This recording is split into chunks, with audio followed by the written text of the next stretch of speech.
Oke, pada video kali ini kita akan bahas tentang kontrak perkuliahan, proses keperawatan, dan berpikir kritis ya.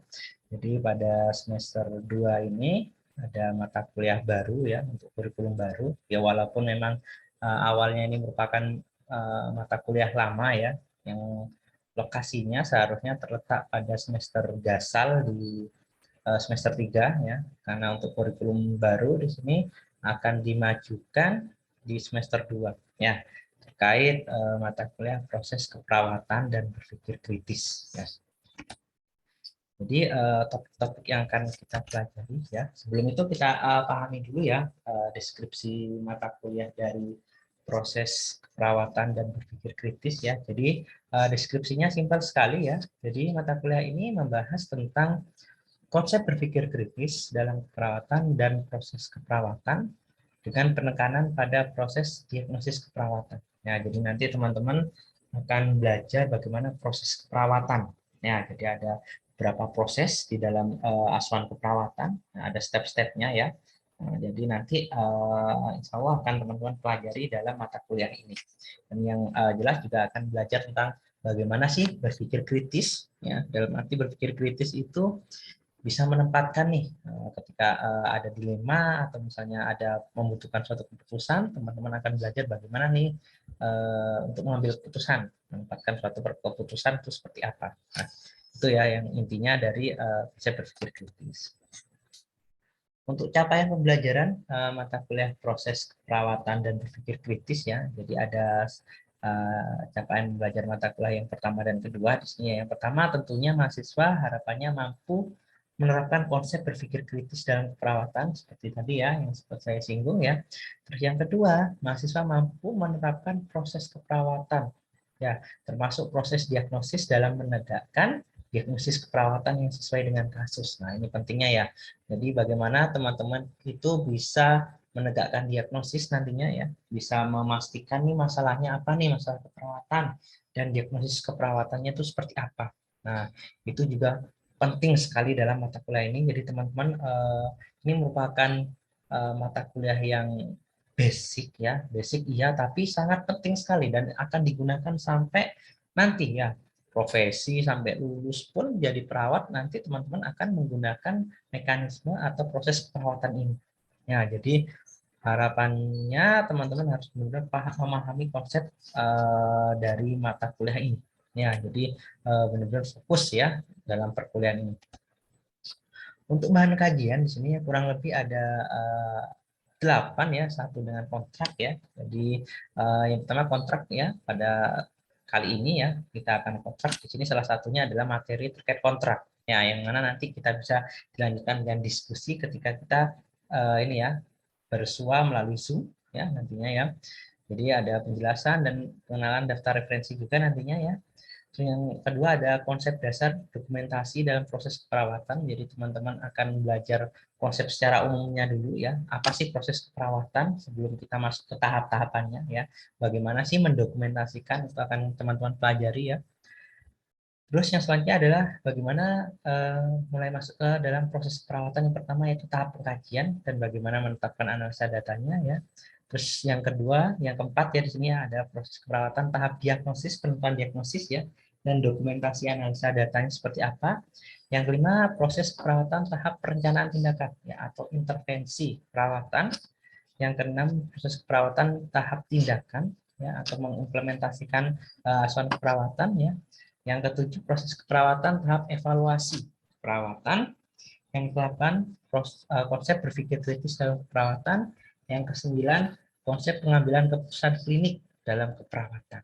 Ya, ini kurang lebih bahan kajian dalam mata kuliah proses keperawatan dan berpikir kritis, yang mana kurang lebih ada 16 TM nantinya ya. Dipotong 2 TM untuk UTS dan UAS, kurang lebih ada 14 TM dengan isi bahan kajiannya kurang lebih ada 9 di sini ya. Ini daftar referensi utama, nanti juga ada referensi tambahan bisa dicek di RPS nanti ya. Ini daftar referensi utama kurang lebih ada sekitar 8 ya. Nah, ini kenapa kok ada yang saya warna merah ya di sini ya. Di sini karena di ini departemen kami dasar ya kita sudah ada memiliki buku terkait proses dan dokumentasi keperawatan ya. Jadi buku ini merupakan rujukan utama teman-teman untuk nantinya membuat suatu penugasan dan apa ya, proses keperawatan. Jadi di sini insya Allah bukunya lengkap dari pengkajian sampai dengan evaluasi.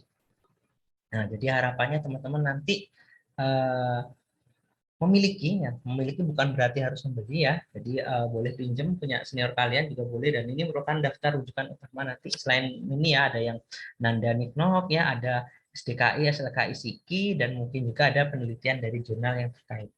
Ya, itu ya. Jadi ini merupakan daftar referensi utama yang kita gunakan dalam mata kuliah proses keperawatan dan berpikir kritis. Nah ini ya, kalau misalnya belum tahu penampakannya ya, jadi penampakannya bukunya kuning ya. Nah, proses dan dokumentasi keperawatan. Ini kalau misalnya ingin memiliki, ya bisa mengorder itu ya, ada nomornya dari admin ini penerbit ya, KD Production ya. Jadi bisa silakan menghubungi perwakilan ya, perwakilan kelas boleh ya, menghubungi dan silakan kalau misalnya ingin beli. Kalaupun enggak, boleh nanti bisa menghubungi senior kalian untuk minjam. Misal ingin pinjam ya monggo. Ya, yang penting harapan saya harus ada buku ini ketika mengikuti perkuliahan ini. Ya, supaya nanti untuk penugasan dan sebagainya itu lebih mudah. Harapannya begitu. Ya. Ini tim pengajarnya ya di proses keperawatan dan berpikir kritis ya. Nah, jadi full tim departemen dasar di sini ya, departemen perawatan dasar dan manajemen perawatan ya. Dasar perawatan di sini ya. Ada saya sendiri, ada Nes Anissa, Nes Nurfika, Nes Retno, Nes Diki, Nes Kolet, Nes Dodi, dan ada Bu Hani ya. Mungkin yang dari luar hanya Bu Hani Rasni ya. Untuk tim yang dari luar sisanya insya Allah dari tim Departemen Dasar ya di KKD ya. Nanti ini ada nomor teleponnya, bisa teman-teman hubungi beliau-beliaunya ketika nanti akan perkuliahan dan sebagainya nanti. Ya. Ini untuk tim pengajar kelas ya, seperti biasa ya, mungkin teman-teman sudah paham ya, setiap kelas itu maksimal hanya 4 dosen nanti yang menjadi tim ya, yang sudah ditetapkan oleh bagian akademik ya.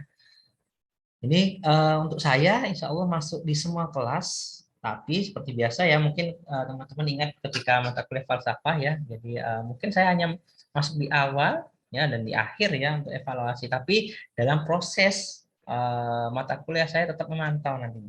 Ya, jadi monggo bisa koordinasi nantinya dengan saya. Ya, dan timnya ini ya, kalau kelas A ada saya sendiri, ada Mas Diki, Mas Kolet, dan Mas Dodi. Untuk kelas B ada saya, Mas Diki, Mas Dodi, dan ada Bu Hani. Ya, untuk kelas C ada saya, Nes Retno, Nes Kolet, dan Nes Nurfika. Untuk kelas D ada saya sendiri juga, dan Nes Retno, Nes Nurfika, dan Nes Anissa. Nah, ini kurang lebih tim pengajarnya untuk di kelas masing-masing. Ya, jadi monggo nanti boleh segera kontrak nantinya kalau sudah mendekati ini ya jadwal beliau-beliaunya masuk atau menjadi dosen fasilitator. Ya, ini untuk jadwal perkuliahan, mungkin teman-teman sudah melihat ya di sistem ya. Kelas A Kamis, kelas B Selasa, kelas C Senin, kelas D Rebu ya. Ini semisal ada hari merah atau tanggal merah ya, istilahnya hari libur ya. Ketika digeser monggo nanti bisa dikonfirmasi dan dikoordinasi. Ya. Karena seyogyanya kalau tanggal libur ya, kalau misalnya ingin mengadakan perkuliahan harus kesepakatan antara dua belah pihak ya, antara dosen yang bersangkutan dengan mahasiswa, dan otomatis mahasiswa keseluruhan ya.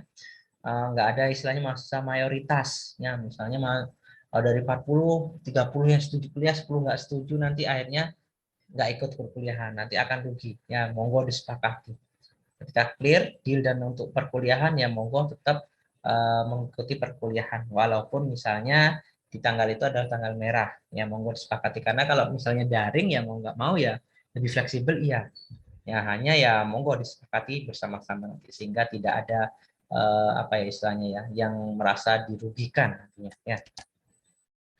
Ini seperti biasa ada penugasan terstruktur nantinya ya, ada studi kasus juga nanti ya.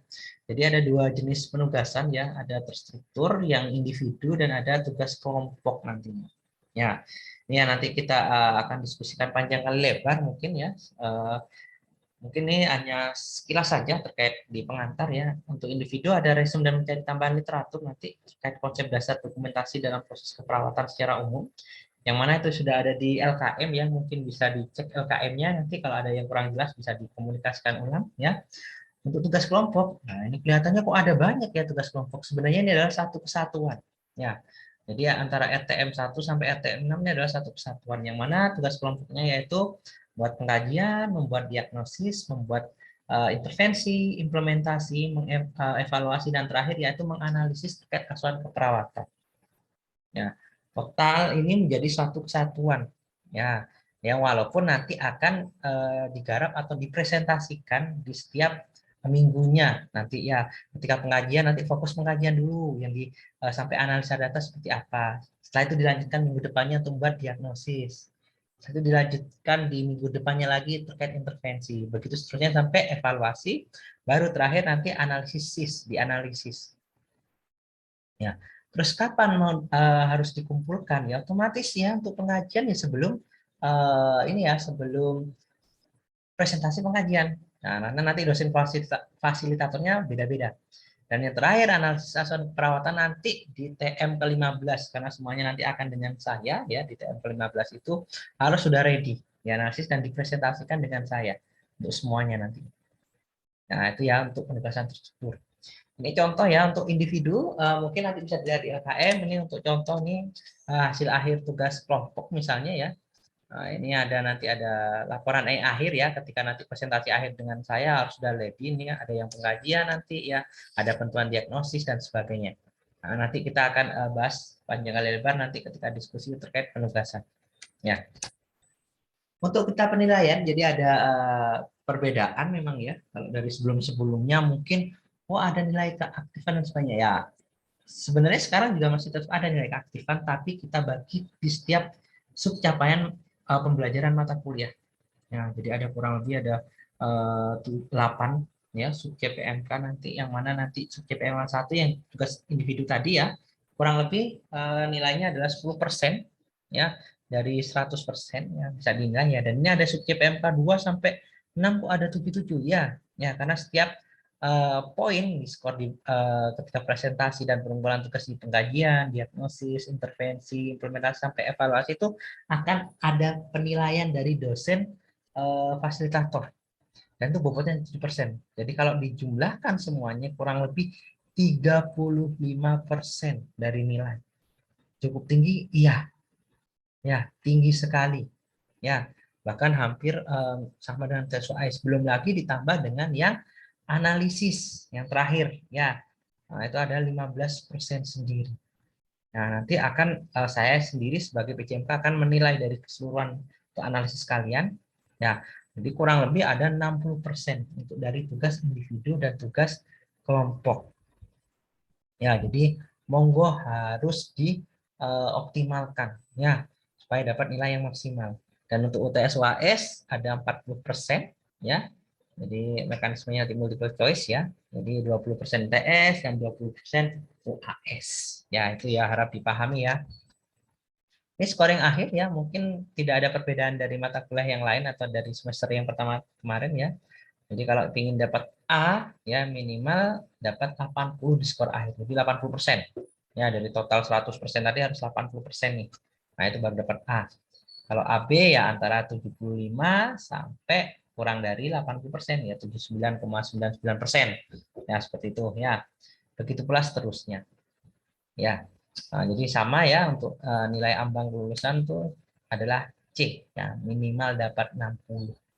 Ya, itu minimal kelulusan. Oke, sama seperti biasa ya dalam mata kuliah PKBK ini ya, proses perawatan dan berpikir kritis ini ada tata tertibnya. Ya, jadi mohon benar-benar diperhatikan dan ini akan saya sampaikan dan saya florkan juga ke tim dosen fasilitator. Ya, jadi yang pertama mahasiswa hadir sesuai waktu perkuliahan dan kesepakatan dengan dosen yang bersangkutan. Ya, jadi waktu perkuliahan dan kesepakatan ini kenapa saya underline ini ya? Jadi terkadang waktu perkuliahannya itu tidak sesuai dengan jadwal, tapi sesuai dengan kesepakatan. Jadi monggo, ya kalau jadwalnya misalnya di jam 10, ternyata ada kesempatan dosen, oh ya diundur mulai dari jam 11 misalnya. Ya wes itu jadi kesepakatan, dan di sini adalah toleransi keterlambatan adalah maksimal 10 menit dari jam kesepakatan. Ya monggo disepakati dengan dosen yang bersangkutan ya. Lalu yang kedua yaitu berpakaian rapi dan menyalakan video ketika kuliah online ya, sama ya dengan sebelum-sebelumnya ya, sesuai dengan tata krama dan busana FKEP ya. Semisal tidak bisa ini karena kendala jaringan dan sebagainya, yang monggo dikomunikasikan dengan baik dan benar karena itu akan mempengaruhi juga penilaian terkait soft skill. Hati-hati ya. Jadi monggo dipahami ya. Jika terlambat atau tidak bisa ikut perkuliahan, harap menghubungi dosen yang bersangkutan atau dosen fasilitator ketika kalian kuliah, dan bisa menghubungi juga koordinator ya. Jadi dihubungi dua-duanya ya, koordinator mata kuliahnya ya, bukan koordinator mata kuliah ya. Jadi koordinator kelasnya, CO-nya itu dihubungi juga, terus menghubungi dosen yang bersangkutan juga. Yang keempat mungkin tetap sama ya, mengikuti UAS ya, jumlah presensi kehadiran lebih dari 75% dari TM, ya kurang lebih berarti 12 ya, 11-12 gitu ya. Kalau kurang dari maka otomatis nama hilang di sistem dan tidak bisa mengikuti UAS atau tidak bisa diinput nilainya nanti. Ya, itu ya. Terus yang kelima, jika terdapat tugas atau kuis tambahan dari dosen fasilitator ketika kuliah, nah, dan apesnya misalnya ketika kalian tidak masuk, ya silahkan menghubungi dosen yang bersangkutan ya untuk mengikuti susulan atau mendapatkan penugasan ya. Ini kebijakan bergantung dengan dosen yang bersangkutan ya, mau memberi susulan atau tidak. Ya, yang poin 6 harap ini ya diperhatikan ya. Jadi toleransi kesamaan kalimat dalam tugas adalah maksimal 30%. Jika melebihi batas yang ditetapkan maka nilai secara otomatis akan nol. Ya, jadi ini bagi yang suka copy paste ya, copy paste ya. Walaupun tuh kerjaannya senior kalian tetap dicek ya, dipahami ya, ditulis ulang, diartikan ulang. Jangan sampai copy paste. Walaupun itu adalah tugasnya senior kalian, ya siapa tahu senior kalian pun juga copy paste. Kalau terdeteksi, ya nggak maksimal. Bisa jadi menjadi nol. Ya. Jadi harap dikerjakan benar-benar. Ya. Yang ketujuh yaitu mahasiswa dinyatakan lulus. Ya. Pada mata kuliah, mohon maaf ya, ini bukan falsafah ya, ini mata kuliah ya PKBK ya. Nah, jadi mendapat nilai C sama ya. Terus remedi, nah ini ya akan diberikan pada mahasiswa yang nilai akhirnya di bawah 70 misalnya ya, atau misalnya di bawah 60 ya, dengan memenuhi syarat dan kehadiran 80% dan berproses dengan baik ya, mematuhi tata tertib ya. Remedi bisa dilakukan setelah ujian akhir ya, atau sebelum masa penilaian ini ya berakhir ya, dan ini adalah syarat dan ketentuan berlaku ya, bergantung nanti kebijakan dosen ini ya, dosen fasilitator terkait topik, dan nanti saya komunikasikan ulang.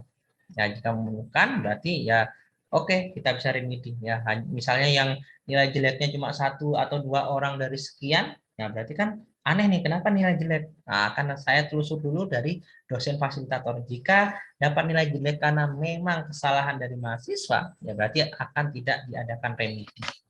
Ya, itu ya kurang lebih tata tertibnya.